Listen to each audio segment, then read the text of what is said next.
শীত আসতে না আসতেই বাড়িতে বানিয়ে নিলাম মুচমুচে ধনেপাতার পকোড়া। তার জন্যে বাজার থেকে কিছুটা নিয়ে এসেছি ফ্রেশ ধনেপাতা। ধনেপাতাগুলোকে ভালো মতন বেছে পরিষ্কার করে ২-৩ বার ধুয়ে নিলাম।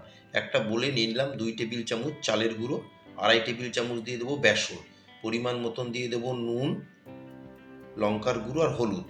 দিয়ে অল্প জল দিয়ে একটা ব্যাটার বানিয়ে নেব। এর মধ্যে আমি দিয়ে দিলাম কিছুটা কালো জিরে, হাতে একটু ম্যাশ করে। দিয়ে ব্যাটারটাকে আমি ভালো মতন বানিয়ে নিলাম। ফুল ভিডিও দেখার জন্য ডেসক্রিপশন বক্সে দেওয়া লিঙ্কে ক্লিক করলে আপনারা ফুল ভিডিও পেয়ে যাবেন। একটা ফ্রাই প্যানে তেল গরম করে এবার আমি ব্যাটারের মধ্যে ধনেপাতাগুলো চুবিয়ে দিয়ে দিলাম। ধনেপাতার উপর থেকে আরও কিছুটা আমি ব্যাটার দিয়ে দিচ্ছি।